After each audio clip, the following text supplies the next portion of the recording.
မင်္ဂလာပါဒီကနေ့တော့ဘာလုပ်လဲဆိုတော့အပွန့်ကောင်းတာလေးရွေးနေတာဟိုနေ့ကပန်းပွန့်တာလေးတွေတင်အပွန့်လေးတွေရောင်းရတာတင်လိုက်တော့ဟိုစင်ကာပူကမာကြီးအားတဲ့နှင်းစီလက်ဖက်ရည်တောက်ချင်လို့တဲ့နှင်းစီလက်ဖက်ရည်လောက်တောက်ချင်လို့မှာလို့630သားလောက်တဲ့ရောင်းပေးပါတဲ့မရောင်းပါဘူးလို့တကူးတကအားပေးလို့မြတ်တာလက်ဆောင်လေးနဲ့ပေးမှာပါလို့မာကြီးခုဒါ6လမ်းဖို့ရွေးနေပါ6လမ်းဖို့ကောင်းတာလေးတွေရွေးနေအဲ့ဒါလေးပြောတာပါကျေးဇူးတင်ပါတယ်မင်္ဂလာပါဒီကနေ့တော့ဘာလုပ်လဲဆိုတော့အပွန့်ကောင်းတာလေးရွေးနေတာဟိုနေ့ကပန်းပွန့်တာလေးတွေတင်အပွန့်လေးတွေရောင်းရတာတင်လိုက်တော့ဟိုစင်ကာပူကမာကြီးအားတဲ့နှင်းစီလက်ဖက်ရည်တောက်ချင်လို့တဲ့နှင်းစီလက်ဖက်ရည်လောက်တောက်ချင်လို့မှာလို့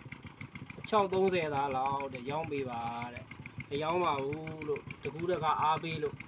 မြတ်တာလက်ဆောင်လေးနဲ့ပေးမှာပါလို့မာကြီးခုဒါ6လမ်းဖို့ရွေးနေပါ6လမ်းဖို့ကောင်းတာလေးတွေရွေးနေအဲ့ဒါလေးပြောတာပါ